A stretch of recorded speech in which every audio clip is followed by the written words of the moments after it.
So on Friday night, I did mention that we'll try to get some sleep, and then after we've had our sleep, if we could, we would dissect uh, the latest low chapter in the history of the Black Stars. I don't want to say Ghana football because it encompasses more than that, but you also have to understand that the Black Stars is where we derive a lot of the matrices for how well Ghana football is doing from. So it's been a mighty low. We're having a lot of conversations with a number of people about the general implications of this and a few other things. And I think that it's fair to say that a lot of us saw this coming. We saw this coming. We've seen this in the gradual progression of decline. It's an irony to say progression of decline. So the gradual decline in the fortunes of the national team. And sometimes we go in and on about how statistics hide a lot of things and doesn't reveal everything. I think in the case of the Black Stars, the statistics reveals the most important detail. I think it's beginning to almost sound like a broken record now, but over a period, we were Nations Cup semi-finalist regulars between 2008 up to 2017. We didn't miss a single semi-final. As a journalist, I prepped for tournaments during that period, knowing that I was staying for the entire 4 weeks. And then we went to 2019 on Kwesi Appiah when we didn't make it out of the second round stage. Then we went to 2020 when we didn't make it out of the group stage. Then we went to 2023 when we didn't make it out of the group stage. In that period, our losses were to teams like Comoros, to Mozambique and the rest. So not just were we declining, we were heavily sinking into the grade C, D levels of African football in that period. So the decline has been quite extensive. And in the overall scheme of things, as far as the Nations Cup is concerned as well, what happened in Rwanda, which was a culmination of what happened in Kumasi against Angola, what happened in Accra against Sudan, what happened in Benghazi against Sudan, what happened in Morocco against Niger when we couldn't buy a win in those Nations Cup games, means that we are not qualifying for the Nations Cup for the first time in 20 years. When we botched it so badly away to Rwanda at the Amahoro Stadium. Jimmy Gatete's goal, bumping us out of the Nations Cup, leading to tears, but leading to a revolution in player selection, in attachment, in importance to the national team, And I think that you have to be quite hopeful that this would happen. Now, in 2004, it led to there was the structure of football was changing. That was when we moved from the old system where the Football Association president, and a year later, I think, when we moved from the system where the Football Association president was nominated by government to one properly under FIFA structures and paved the way 2 or so years down the line for Kwesi Nyantakyi to become the most dominant force in Ghana football, in a political sense, and then take us on that whirlwind Nations Cup run until our problem started in 2018, when his ways were found to be unsuitable and eventually led to FIFA clamping down on us, and we had normalization committee and all those things. So a lot of this inevitably has to be on Mr. Keto Kreku, my mate from journalism school, who has supervised, you have to say, the worst period in Ghana football as far as the Black Stars is concerned in the modern era. And I think this is not just an opinion, this is something based and based in the numbers and rooted in the record of the Black Stars over the period. We've not been to a semi-final under Kate. We used to take that for fun. In fact, in 1992, when we returned to the Nations Cup after having missed it from 1986 to 1992, we reached the final and lost to Ivory Coast. In 1994, we were quarterfinalists when we were beaten by Ivory Coast. They were just such big nemesis for us. In 1996, we were semi-finalists. Then in 1998, we didn't get out of the group stage. Then in 2000, we were quarterfinalists. Then in 2002, we were quarterfinalists. So we were either there or not from 1992. We're the only black blot in 2004. And then from 2004, we rectified it. Look, it's, I think that to understand the genesis of it, I said on Friday that this is the culmination, I personally think, of one bad decision after the other. I think maybe the most catastrophic of them on hindsight and on reflection after everything that happened with the World Cup was the return of Oti Adjei and the overestimation of what qualifying for the World Cup with 2 games against Nigeria. I mean, somebody was asking me today why somebody who did so well in qualifying for the World Cup has become so bad, and the suggestions that the players are not playing well under him. Well, it's very simple. The World Cup was against a natural enemy, in quotes. The motivation to play at the World Cup is huge. Otto had good tactics, 2 draws against Nigeria, so you have to give him credit for that. But it's not a good basis to judge long-term potential. And I think the easiest way to judge long-term capacity is how consistent you are with your results. And if we pop up Oti Adjei's results in charge of the national team, I think the evidence suggests that long-term, he doesn't look like the guy who can fix our problems. So in the period when he's been back and given a fairly good salary, a backroom staff that he's entitled to work with, he himself says the free hand to pick his decisions and pick everybody he wants to work with and all that. I think the evidence of the results and the magnitude of the failure suggests that it may be time to move on from that. Now, I say this fully aware of a number of things, and I'll address some of those.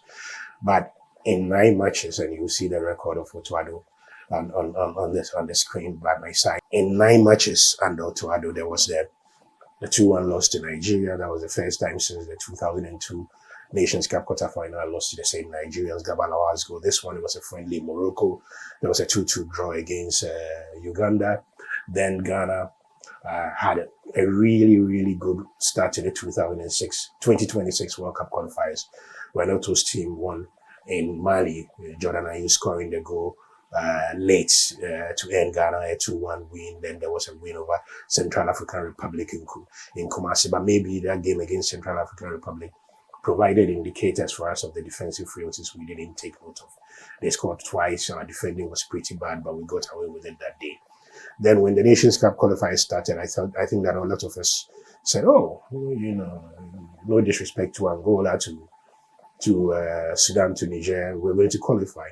I think that it was, and this is also part of the failing of us as journalists, myself included, was that we had assumed that it was going to be a given to reach the tournament.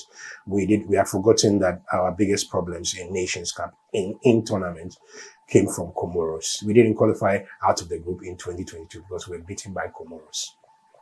That's how bad we were.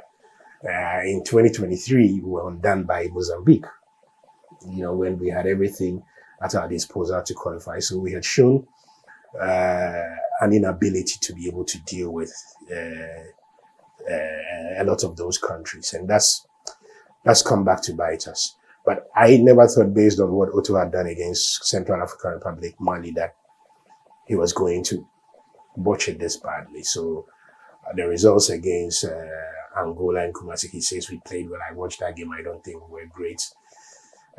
It's a problem that our finishing was unbelievably bad in the way it was against Sudan in Accra. As for the return leg, it was a complete write-off. It's the West Black Stars performance I've seen in a long, long time. Against Niger, we conceded bad goals. And I think that when you are, of course, as a journalist, I'm in no position to judge the technical capacity of a coach, but I'm in a position to see deficiencies. I don't need a technical eye to. Deficiencies sometimes are also marked out by the numbers, and you need to look at the number of times Black Stars have conceded goals in the second half. So yesterday, whilst everybody was celebrating, I said to a friend of mine, I said, look, the real challenge will come in the second half because we have a capacity for making colossal mistakes. Then we had free header for the Angolan who went on to score the goal. It's shown up, against Sudan. We were so bad. They completely played us off the park. They just dropped the ball behind our defenders one-on-one against the players, and then they were gone. Against Niger, we conceded late. Against Angola, we conceded with virtually the last kick of the game. Against Sudan, we had chance upon chance upon chance, like 4 one-on-ones, and we couldn't take any of them. So I think that you can make a realistic argument that as far as the consistency of results is concerned, what has happened with Oti Adjei in the last 4 Nations Cup qualifiers is a bigger 5 Nations Cup qualifiers. It's a bigger indicator of whether he's worth sticking to or not. And I think the evidence from that is no. Then there are the issues of the things that are outside the football field that I think potentially is an even more bigger problem. So, look, the handling of the captaincy suggests a man who can deal with the complexities of issues within the national team. I don't think that it was for nothing that so many players took the easy option of pulling out from the national team. I don't see a group of players who go out on the pitch and show by their body language that this is a coach they trust, this is a coach they want to work under and all that. When I watch the Black Stars play and I've watched this team long enough, I don't get a sense that these players are happy going out and doing it. Because a lot of people speak about the Football Association being bad and all that, but we pick coaches for a reason. And when we picked Oti Adjei, we gave him a set of criteria for how well he would do. I'm trying to pull that out. We asked him to do a lot of things and he's not been able to do them. We said we wanted him to qualify us for major tournaments. We wanted to be at the Nations Cup. We also said that we wanted a football philosophy that aligns and complements our DNA. Not sure what our DNA is. We said he had to hold the highest license in world football with over 15 years experience in football. The GFA could say they factored in all the scouting period. They wanted a straight disciplinarian, tactician, and leadership skills. I think that, maybe disciplinarian, maybe tactician, but leadership skills, the handling of the captaincy issue has shown that he didn't have any. The handling of the party issue, the handling of the captaincy issue, the uncertainty about it, effectively telling them, suggesting with the decision that Kudus's leadership didn't match up against Sudan and the rest were all things that, for me, speaks of a man we may have to move on. Now, there's something that I've dealt with a lot, and I was discussing with my friend Hakeem on Twitter, X, that is, about what is responsible. And I know a lot of you speak in eloquent detail about how you think that this problem supersedes the coach. When I said that, when I said that the issues about the Black Stars is a problem, Hakim said this isn't on Oti Adjei. The only constant in the last 5 years of footballing embarrassment in the GFA. And then he goes on to say the systematic issues have gotten the very best of every single coach in the last 5 years. We can't absolve Otto, but I'll reserve my harshest critic for the FA, to be honest. And I think he makes a good point. So it's fair to look at the Black Stars and Keto Kreku, and it doesn't make for good reading. If you are him, you are going to get a bit. The questions are there.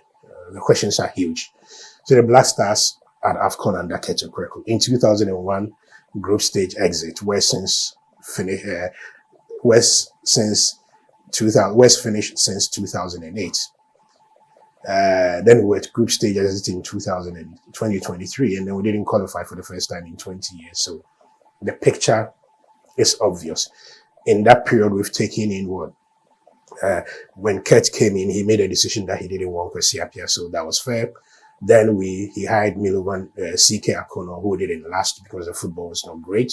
Then he hired Milovan Raivat. Then he hired Oti Adjei, who salvaged our World Cup hopes in that playoff against Nigeria. Then he hired Chris Hughton. But remember that Oti Adjei himself, and I'll come to the issue about commitment, because I've always said that players take example from leadership. Then we hired Chris Hughton. Then we hired Oti Adjei again. So we've gone back and forth on a lot of things. We've really gone back and forth. Kurt has been through, the Kurt administration have been through. I think a lot of us raised questions about why Oti Adjei again. There seemed to be this strong affection for Oti Adjei from Keto Kreku. But I think that in his quiet moment, Kes has to even admit to himself that this experiment is not working. And that's what really it is. Otto may be a brilliant scout, he may be a brilliant identifier of talent, he may be a brilliant man in terms of bringing up players. But the truth also is that our national team is his first major crack at being the main man. And with every decision, it's obvious that this is a bit above his pay grade. His pay may be good, but it's obvious that this is above his pay grade and everything. Now, obviously, we can't sack it, and it's for the Football Association people to do the right thing. And when the time comes to vote, to let it become obvious that our football has struggled, especially our national team has struggled under Mr. Okreku. I think this may not put paid to talk of a third term. I don't think there should be a third term, but this makes the argument even more complicated than it would have been. And I think that it's becoming quite clear that something needs to change. It doesn't need to change just with the coach. It needs to change with the management of football. But because you can't, unless you, apart from consistently reminding Kets that he needs to go, what really can you do? You can only wait for elections for that to happen. And that's where the integrity, and that's where the willingness of football, the football people, as we call them, to tackle things will come in. But our record has been, absolutely bad. It's been horrible. We can get things done. We can buy wins. We can do anything. On Monday, I think the atmosphere at the Accra Sports Stadium will be incredibly foul. I don't think Oti Adjei should remain our coach. I think there should be major changes in the way the Black Stars is managed. I don't think that the search for a coach should be left to the same group of people. I'm personally disappointed that the Ministry of Youth and Sports didn't take a more supervisory role in managing things with the national team and literally left the Ghana Football Association to do as much as it wanted in a lot of the things. So something needs to give, and something needs to give badly. And that is not just with Oti Adjei, it's with the management of Ghana football. Everybody says it's bad. We've seen a lot of these problems reflected at under 17 level, at under 20 level, and all that. We've seen the decline in local football, and something is going wrong, and something needs to be done to it as quickly as possible.